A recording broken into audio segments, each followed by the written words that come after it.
Hi, everyone. Thank you very much for having me, and thanks everyone to all the fantastic speakers that we've had so far, and I hope the rest of the conference continues in the same vein. What I'm here to talk about very briefly today, I know we're very short on time, essentially my paper was looking at digital technology and journalism and how we can use digital technology as a tool for resistance. Looking at the history of how we've done that in the past, how we've used digital technology, we as in the Tamil nation, to overcome Sri Lanka's state barriers and potential avenues for the future. So if we look at journalism on the island in general, what we see is, much like every other aspect of life there's a massive ethno-linguistic divide that's going on. So the ethnic conflict has really seeped into all aspects of life. And the media has essentially followed these political contours, and the media has become a site of contestation for these different narratives that have emerged. So you've got the Tamil narratives, which have been talking about a nation under the on the receiving end of a genocide, whilst you've had the Sri Lankan state talk about a sovereign state fighting off a terrorist group. So with the media, what you found is this essentially became a platform for these competing narratives. What the Sri Lankan state ended up doing in order to try and further its narrative was adding curbs on press freedoms, which were targeted very much at the Tamils. So, for instance, there were things like direct censorship. So in the 22nd of September 1995, Chandrika Kumaratunga's government launched an attack on Jaffna. And in that attack, a school was bombed. Now, in the bombing of the school, the Reuters press report had to pass through military censors before it could be published. So there was these ideas that there was direct censorship carried out by the state to all press reports. And there was a very similar fashion that followed for a lot of the other narratives that emerged from the conflict zone. What you also found is there was the threats of various different types of legislation, so the Prevention of Terrorism Act. There were other acts that were brought forward by the state in order to try and curb what was going on and the narratives coming out of the northeast, and also threats of direct violence, which, as you can see, were largely directed at the Tamils. There were 44 murders in between 2004 and 2009.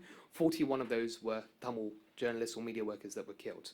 And there's a really good report by tagged Tamils Against Genocide, which examines the ethnic targeted nature of this violence against journalists. So whilst all that was going on, what you essentially had was Tamil resistance, though.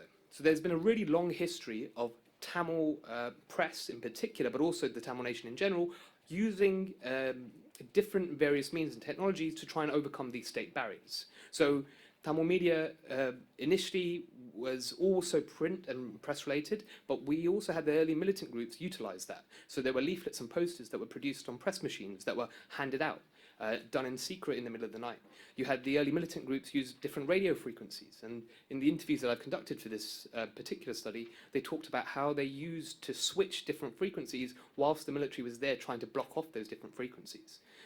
As the conflict evolved and as different technologies became more readily available, you had things like the internet, and the internet provided a whole new avenue in which we could explore and try and overcome these state barriers. So you had the really early things such as Tamil Mirror, Tamil Canadian, and obviously Tamilnet. The rise of Tamilnet was instrumental throughout setting the narrative for the conflict, and it really provided a lot of different information.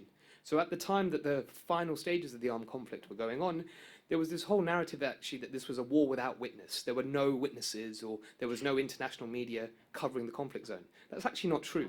Every day there were daily reports coming out of the conflict zone from Tamil media. Tamil media was really, really strong and covered almost every single aspect. And as we were, later shown, Tamil media was right in the numbers that they had put forward as well, right? So you had correspondents in the final conflict zone using these different technologies that were available. They used the internet, they used satellite phones, they used laptops to try and break and overcome state barriers. And you found post-armed conflict that this has continued.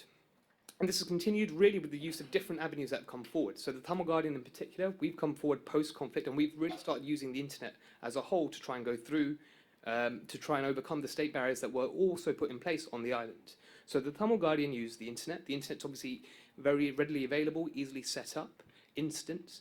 And we also use a lot of social media. And what I want to talk about is social media in particular and how we can start using that to overcome state barriers. So social media has got very low barriers to access, it's decentralized, and it's very easily encrypted as well. So it's known to be quite secure. There's a big questions around those things and questions around censorship. But what you're finding is this has become new platforms where we have come out to contest our narratives.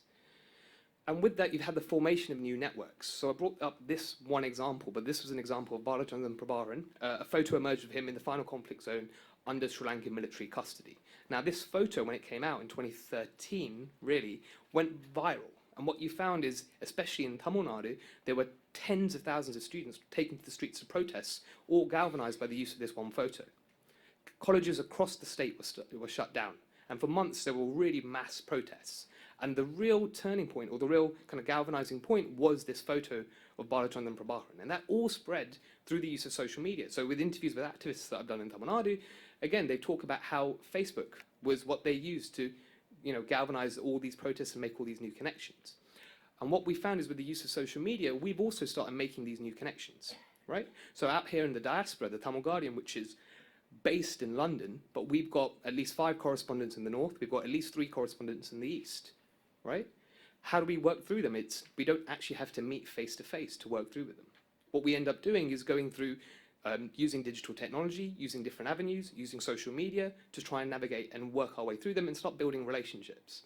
And I'm pretty sure I've even done it today. I mean, I've met people in this room who I've known for quite some time, but actually this is my first time meeting them, right? And these are activists that we've had relationships with. So the idea is that these new technologies have allowed us to form new networks which can bypass other barriers that may have been there. This is really becoming particularly relevant when we look at the island as a whole. So on the island, what we're finding is internet use is rapidly going up. So we had a project a few years ago to try and flood the northeast with smartphones to get people hooked up into the internet. Actually, that's already happening. There's lots of really cheap Indian and Chinese smartphones that people have. Data is very cheap in the northeast, and lots of people are getting onto the internet. So internet usage is becoming more and more. On top of that, we've got social media, which is massive out there. So with the approximately 30 million plus mobile connections, including mobiles and desktops, you've got 4.5 million Facebook users, right? I'm pretty sure if you go around and talk to your relatives, a lot of them are on Facebook. It's not just Facebook, LinkedIn, Instagram as well. So there's all these different platforms that are becoming more and more available in the north and east, as well as these messaging platforms as well. So WhatsApp, Viber, Skype, Telegram, Signal, these are all different platforms that we use to keep in touch, to talk to our activists on the ground, but also because they're secure and encrypted, we can start forming new networks using them. So looking at Facebook in particular, like I said, there's 4.5 to 5 million users there. And that in particular is kind of taken off in the northeast amongst the Tamils. So it's a really, really big platform that we can use and try and utilize to try and spread our narrative, essentially. In terms of other activities, other technologies that we've utilized, Mario spoke earlier about the mapping projects that Arialam and Pearl did together, and this is a really small screenshot, I don't know if you can see it properly, but this was done using Google Maps, right? So utilizing Google Maps, we were able to map out all these different things. We were able to map out the location of military camps, for instance. There's lots of different ways in which these technologies have been used in other scenarios around the world. So in Syria, there's something called Syria Tracker, which tracks sites of mass atrocities and war crimes. Eyewitness is an app on your mobile phone that was meant to help document instances of war crimes and crimes against humanity. So what I'm trying to get at is digital technology has really become a tool that we can use in our activism.